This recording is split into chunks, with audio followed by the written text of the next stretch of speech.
Euro 2024, Group F, Match Day 2, Turkey 0, Portugal 3. So, some thoughts here. Not the Turks' best performance by any stretch of the imagination.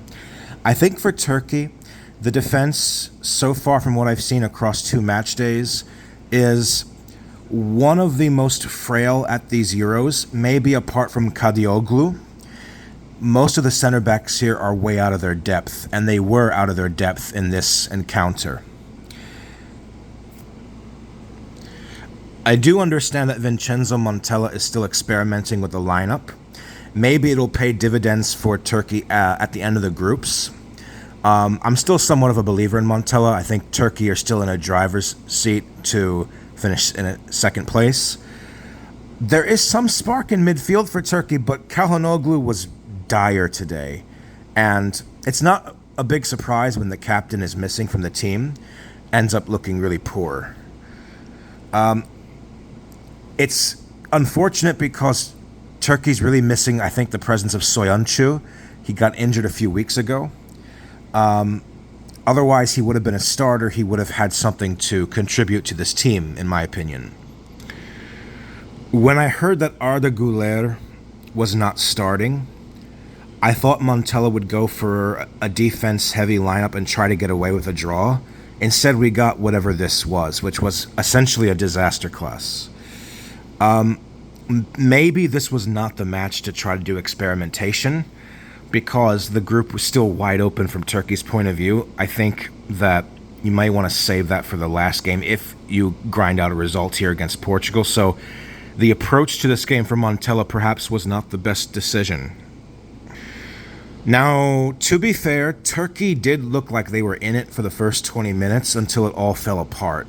And at the end of the day, they were a bit lucky to concede only 3, and there were no more goals after around the 1 hour mark.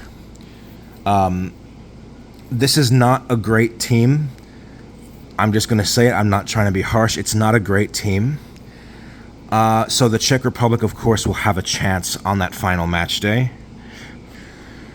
And I don't want to give too much credit to Portugal in this match because Turkey were pretty dire. And I think scoring that own goal kind of took the wind out of their sails. Because we have to be honest, that own goal through Samet Akyadin is one of the worst own goals in the history of this competition. It's one of the worst own goals I've ever seen. Portugal's on the attack. I forgot who it was, Cancelo or somebody else, gets a horrible touch, thinks he gives it back to the Turkish goalkeeper, and he's already throwing his arms in the air, frustrated, but little does he realize that when Akyadin gets the ball, he passes it back to his keeper in a horrific way. He puts a little bit too much on his back pass, and there's a miscommunication, and it just beats the keeper, and it's really like remarkable because you see the Portuguese players all of a sudden celebrating like they don't even know what just happened. It was an own goal that came from nowhere. It did not even come from Portugal applying lots of pressure on the Turkish back line, forcing Turkey to make an error. It was just an error out of thin air from the Turkish defense, and I think the center backs in general in this game for Turkey just laid an egg, just put in an absolute stinker. Now, Turkey did respond right away, almost scored a goal. They forced Costa, the keeper for Portugal, into making a great save, forced him into a reaction because Aktakturoglu, it looked like he was going to tuck that in the bottom corner when Turkey had possession a few minutes later, to pull one back, maybe redeem the own goal, cut the deficit down to 1, make it 2-1, take that into halftime, but Costa coming up big there. But, I mean, after that, you could say the match was essentially over once halftime came. Now for Portugal. I thought Ronaldo played a decent game. He got an assist, and even at 3-0, instead of going for the goal, he went for the pass. And that shows he can be a real teammate, not just a poacher in front of goal looking to find the back of the net himself, but he can be very, useful for his teammates in that regard. A lot of things said about Ronaldo in the past was he was always hungry for the ball in front of the net. He still has not scored at this Euros, but he gave a lovely assist.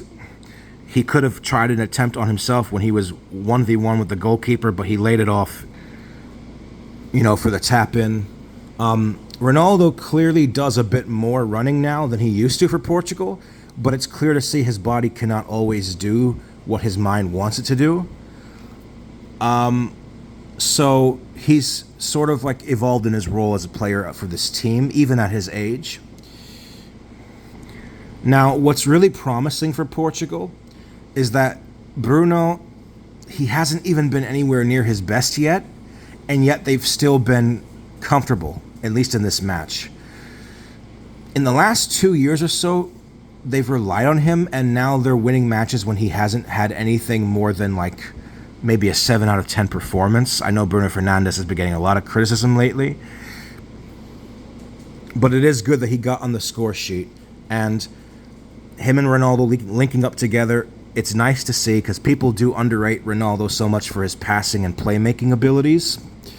You can even forget about the past. There were many instances in this match where Ronaldo was the perfect pivot, and he made the right decisions that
But moreover, I still think there's something missing for Portugal. I feel like there's moments where they're not playing their best football, and they're getting results. They got 6 points now.